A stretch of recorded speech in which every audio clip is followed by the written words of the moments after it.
Shalom, salam misioner untuk adik-adik semua. Sebelum kita memulai sekolah minggu online ini, perhatikan panduan berikut ini ya. Mohon bimbingan Bapak, Ibu, atau Kakak selama mengikuti sekolah minggu online ini. Adik-adik berpakaian sopan dan rapi.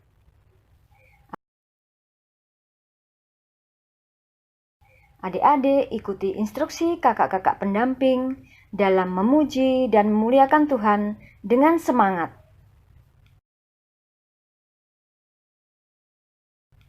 Adik-adik bebas berekspresi.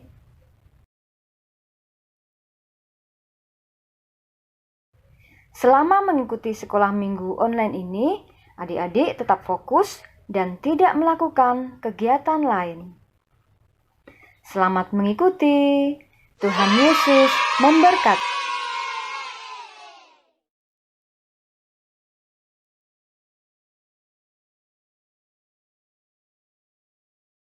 Adik-adik yang dikasihi Tuhan Yesus, ada pengumuman nih. Setiap minggu setelah mengikuti kegiatan sekolah minggu ini, adik-adik mohon mempersiapkan kolekte juga ya. Lalu masukkan ke dalam amplop. Nanti dibawa saat boleh mengikuti sekolah minggu di gereja. Atau boleh juga dikumpulkan kepada kakak-kakak pendamping masing-masing lingkungan.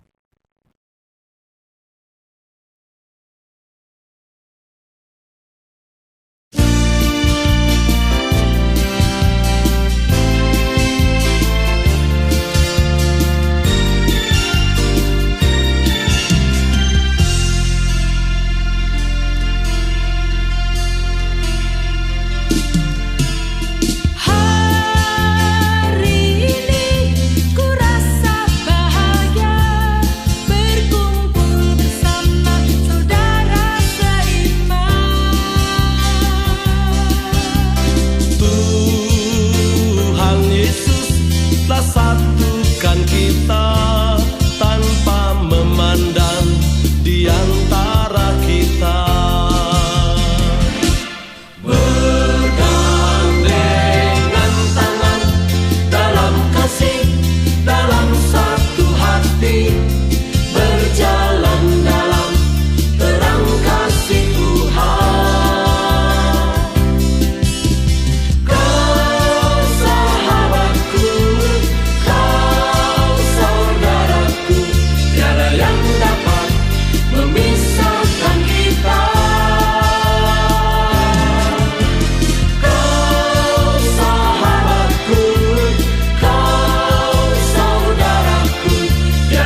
Selamat pagi adik-adik sekalian, selamat hari Minggu, selamat bertemu kembali bersama Bunda.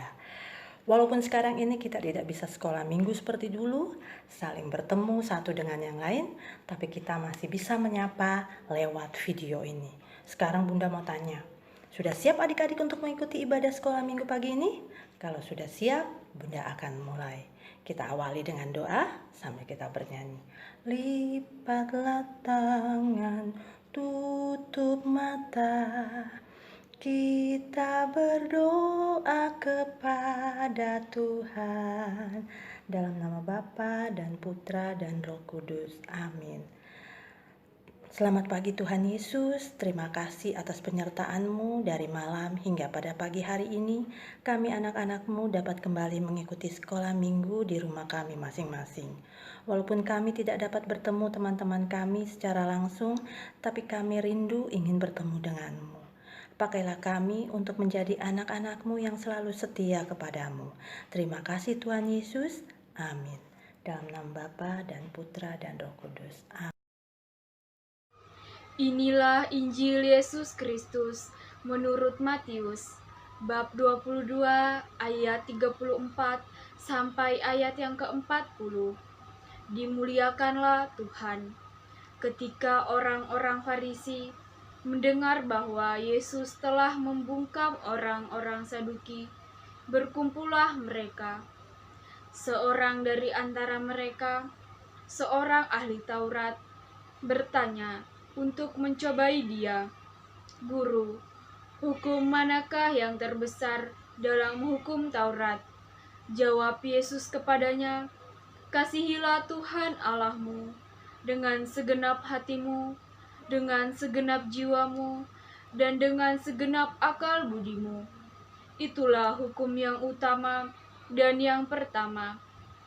Dan hukum yang kedua yang sama dengan itu ialah, kasihilah sesamamu manusia seperti dirimu sendiri. Pada kedua hukum inilah tergantung seluruh hukum Taurat dan kitab para nabi." Demikianlah Injil Tuhan. Terpujilah Kristus.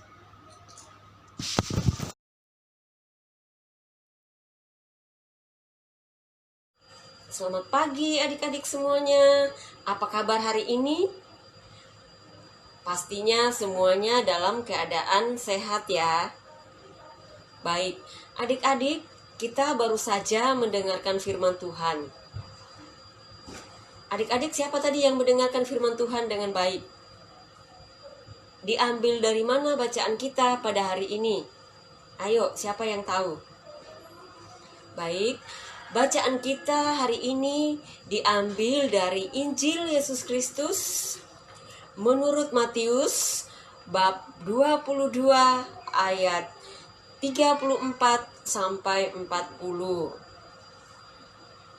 Bacaan kita hari ini mengajak adik-adik semua untuk selalu mengasihi sesama kita, peduli dengan orang-orang yang ada di sekitar kita ya.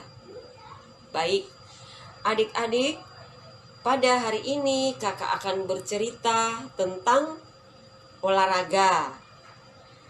Nah, di antara kita semua pastinya semua sudah sering berolahraga.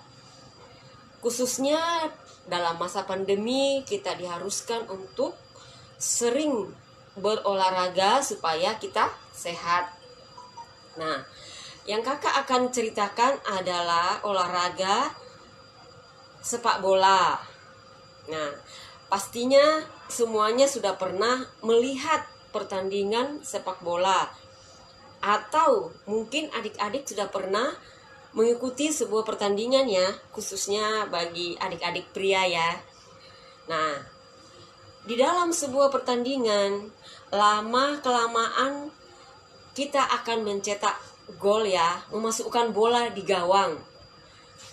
Dan siapa yang paling banyak memasukkan bola di gawang atau mencetak gol, itulah yang menjadi juara. Nah, adik-adik, di saat kita mendapat juara, apa yang kita rasakan? yang kita rasakan adalah sangat senang dan bahagia. Saking senangnya, tanpa disadari kita langsung tos dengan teman-teman kita. Atau biasanya langsung lari keliling lapangan saking senangnya sambil mengangkat tangan dan menunjukkan satu jari ya. Nah, dari penonton sudah tahu, oh si A itu dapat juara ya.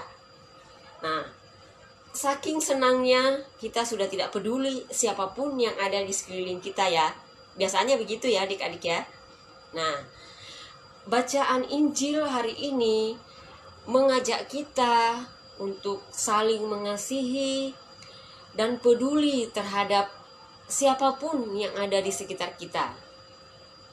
Baik, di kehidupan kita, khususnya kita sehari-hari, kita hidup bersama dengan orang tua kita. Yang paling sering kita lakukan adalah makan bersama dengan keluarga ya. Papa, mama, kakak dan adik, bagi yang punya kakak dan adik ya. Jadi mulai saat ini kita diajarkan untuk menghargai yang lebih tua. Kita memberikan kesempatan yang lebih tua untuk mengambil makanan. Ya, adik-adik diingat ya. Jadi biasanya yang duluan ambil makanan, saking laparnya ya, enggak peduli, oh ada papa, ada mama, langsung ambil. Mulai saat ini kita diajak untuk memberi kesempatan kepada yang tertua, ya. Apakah entah papa atau mama yang duluan ambil makanan. Atau kita pergi ke tempat-tempat pertemuan, apakah itu pertemuan keluarga dan lain-lain sebagainya. Kita harus tetap ingat, kita harus menghormati yang tertua, memberikan kesempatan kepada mereka untuk mengambil makanan terlebih dahulu ya. Baik, jadi pesan Injil hari ini adalah kita peduli dengan sesama kita, kita mengasihi Allah, kita mengasihi teman-teman kita. Karena Tuhan sudah tahu kalau kita ini pasti mengasihi diri kita sendiri ya. Pasti sudah, kita pasti mengasihi diri kita sendiri. Jadi sekarang kita harus peduli terhadap orang lain. Baik adik-adik, sekian renungan kakak pada hari ini. Dan semoga apa yang telah kita dengarkan pada hari ini adik-adik boleh gunakan di dalam kehidupan sehari-hari ya. Dan setelah ini adik-adik tetap diam di tempat karena masih ada aktivitas selanjutnya. Sekian, terima kasih, Tuhan Yesus memberkati. Amin.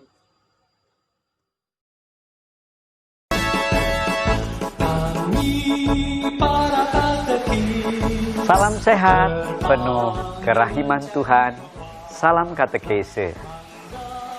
Di tahun hikmat, Komisi Kateketi Kusur Agung Jakarta menyajikan bahan-bahan katekismus ajaran Gereja Katolik menjadi permenungan buat kita bersama mencari dan menemukan kebijaksanaan.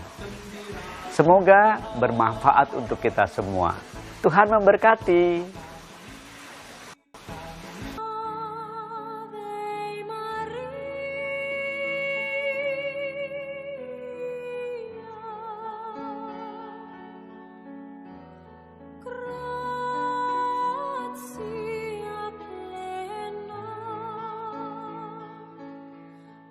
Gereja Katolik menghormati Maria secara khusus, karena Maria terlibat secara khusus pula dalam karya keselamatan Allah. Namun, harus dicatat dengan baik, gereja tidak pernah mengajarkan umatnya untuk menyembah Maria. Keterlibatan Maria secara khusus tersebut dinyatakan sendiri oleh Allah. Dalam Injil Yohanes ditulis, "Pada mulanya adalah Firman. Firman itu bersama-sama dengan Allah, dan Firman itu adalah Allah." Dan selanjutnya ditulis, Firman itu telah menjadi manusia dan diam di antara kita.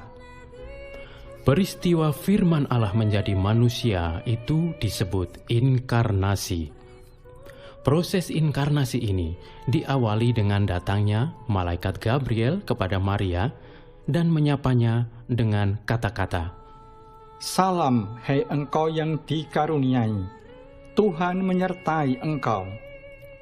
Engkau yang dikaruniai adalah terjemahan yang sama dengan engkau yang penuh rahmat untuk bahasa Yunani kekaritomene.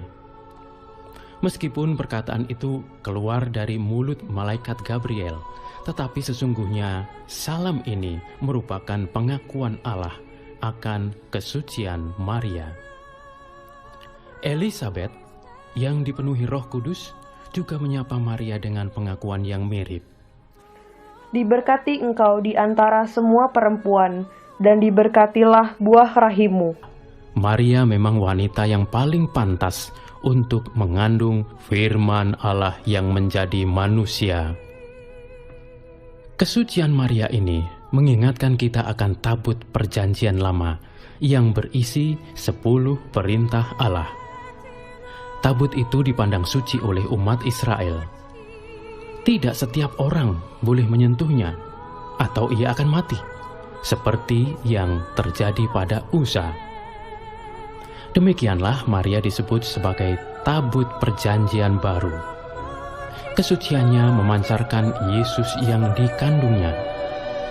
Panggilan Allah untuk menjadi ibu bagi Yesus disambut dengan ucapan singkat tapi penuh konsekuensi. Behold the handmaiden of the Lord. Let it be done according to thy word. Tanpa mengeluh, tetapi justru dengan penuh kesetiaan dan ketaatan, Maria menjalankan perannya sebagai ibu Yesus, walaupun ia harus mengalami banyak penderitaan. Kesetiaan dan ketaatan Maria kepada Allah diakui sendiri oleh Yesus. Pada menit-menit terakhir menjelang wafatnya, Yesus menyerahkan Maria kepada murid-muridnya. Inilah ibumu. Dan Yohanes menuliskan dengan jelas, Sejak saat itu, murid itu menerima dia di dalam rumahnya. ia menerima Maria sebagai ibunya atas perintah Yesus. Demikianlah kita orang Katolik menerima Maria sebagai ibu kita, sebab kita hormat dan taat pada perintah Yesus. Dove c'è la madre, c'è l'unità, c'è l'appartenenza di figli. Menerima Maria sebagai ibu kita berarti, pertama, memuji dan menghormati Maria seperti yang dilakukan oleh malaikat Gabriel dan Elisabet. Penggal pertama dari doa Salam Maria adalah ungkapan penghormatan dan pujian yang kita tiru dari malaikat Gabriel dan Elisabet. Dengan banyak cara, gereja menunjukkan penghormatan dan pujian itu dengan berbagai pengakuan, seperti Bunda Allah, sebab Yesus adalah Tuhan dan Allah kita. Bunda Maria dikandung tanpa noda. Bunda Maria tetap perawan, dan Bunda Maria yang diangkat ke surga. Kedua, memohon pertolongan dan doa dari Maria. Maria diberi kuasa khusus oleh Tuhan. Hal ini nampak dari peristiwa perkawinan di Kana. Ketika tuan rumah kehabisan anggur, Maria berkata kepada Yesus, "They have no more wine." Yesus seakan menolak untuk membuat mujizat. Tetapi Maria justru berpesan kepada para pelayan, "Whatsoever he saith unto you, see that ye do it." Dengan kata-kata Maria, babak baru dalam kehidupan Yesus dimulai. Maria juga menasihati kita untuk terkabulnya suatu permohonan. kita harus taat pada perintah Yesus. Terbukti, suara Maria menggerakkan hati Yesus. Maka terjadilah mukjizat air menjadi anggur. Itulah kuasa khusus Maria. Jadi, memohon pertolongan pada Bunda Maria itu sangat alkitabiah. Bukankah kepada teman sendiri kita sering minta tolong untuk didoakan? Mengapa tidak minta tolong pada Bunda kita yang jelas punya kuasa khusus? Itulah yang terungkap dalam penggal kedua doa Salam Maria. Ketiga, meneladan Maria. Maria adalah pribadi yang suci, taat, dan setia pada perintah Tuhan. Ia rela berkorban tanpa mengeluh, terlibat langsung dalam karya kasih Yesus, menyelamatkan manusia. Walaupun harus mengalami banyak penderitaan, Maria rela menjalaninya dengan sukacita. Maria adalah contoh iman dan cinta bagi kita. Mencintai Tuhan dengan setia mendengarkan dan melaksanakan firman-Nya. Penuh sukacita memanggul salib setiap hari. Rela berkorban untuk kebaikan dan keselamatan sesama. Salam Maria, penuh rahmat, Tuhan sertamu. Terpujilah engkau di antara wanita, dan terpujilah buah tubuhmu, Yesus. Santa Maria, Bunda Allah, doakanlah kami yang berdosa ini, sekarang dan waktu kami mati. Amin.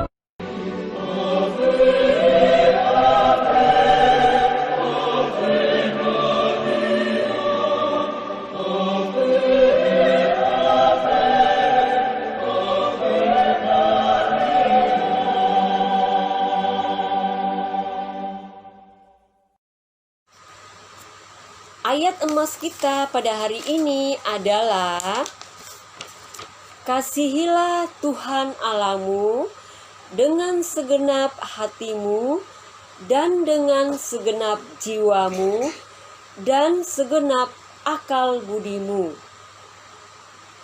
Kasihilah Tuhan Allahmu dengan segenap hatimu dan dengan segenap jiwamu dan dengan segenap akal budimu. Injil Matius bab 22 ayat 37.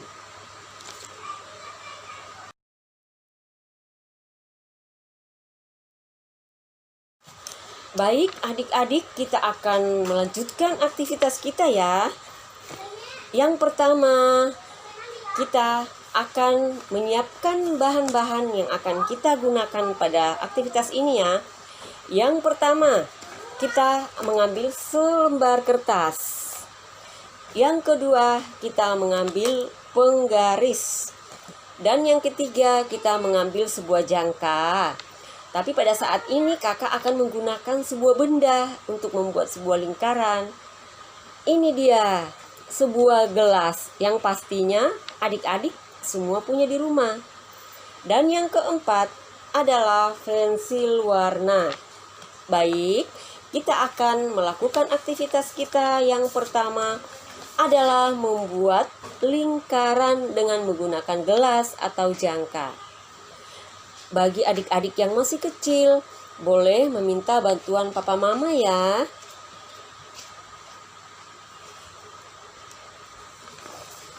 Ini dia lingkarannya. Yang kedua adalah kita membuat garis dari atas ke bawah atau garis vertikal.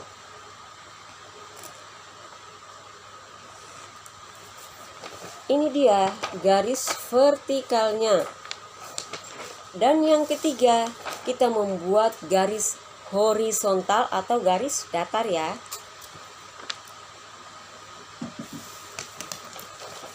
Nah, ini dia.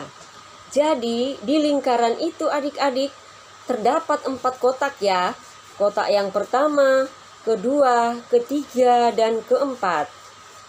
Jadi, kotak ini adik-adik mengisi 4 kegiatan atau hal-hal positif yang adik-adik sudah lakukan dalam kehidupan sehari-hari dengan menggunakan pensil warna-warni ya. Jadi, kakak memberi satu contoh. Yang pertama, membantu ibu mencuci piring. Jadi yang lainnya adik-adik sendiri ya yang menulisnya. Nah, nanti akan terjadi seperti ini. Perhatikan ya adik-adik ya, tulisannya warna-warni, ada 4. Jadi, nanti setelah adik-adik menulis kegiatan yang adik-adik sudah lakukan, nanti adik boleh dipoto, baru dikirimkan kepada kakak-kakak pendamping. Baik, sekian aktivitas dari kakak pada hari ini. Semoga Injil yang telah kita dengarkan tadi, kita adik-adik boleh gunakan dalam kehidupan sehari-hari ya. Sekian dan terima kasih, Tuhan Yesus memberkati. Baiklah adik-adik sekalian, kita akan akhiri sekolah minggu kita pada pagi hari ini dengan doa penutup. Sebelum kita akhiri, semoga apa yang adik-adik lihat dan dengar menjadikan adik-adik kuat dan selalu menjadi kebanggaan papa dan mama. Dan ingatlah selalu firman Tuhan hari ini, kasihilah Tuhan Allahmu dengan segenap hatimu dan dengan segenap jiwamu dan dengan segenap akal budimu. Serta kasihilah sesamamu manusia seperti dirimu sendiri. Mari kita berdoa. Lipatlah tangan, tutup mata. Kita berdoa kepada Tuhan. Dalam nama Bapa dan Putra dan Roh Kudus. Amin. Bapa yang Maha Pengasih dan Maha Penyayang, terima kasih kami panjatkan kepadamu karena kasih-Mu kepada kami, sehingga kami dapat mengikuti ibadah sekolah minggu ini secara online dari rumah kami masing-masing, dari awal, pertengahan, hingga akhir. Biarlah apa yang kami dengar dapat membuat kami lebih semangat lagi untuk mengikuti ibadah sekolah minggu selanjutnya. Dan biarlah wabah pandemi ini dapat berlalu dari muka bumi ini, dan kami dapat bertemu teman-teman kami lagi. Ingatkan kami juga untuk selalu mengasihi sesama kami. Dalam nama Tuhan Yesus kami berdoa. Amin. Dalam nama Bapa dan Putra dan Roh Kudus. Amin. Sampai bertemu kembali minggu depan. Tuhan Yesus memberkati.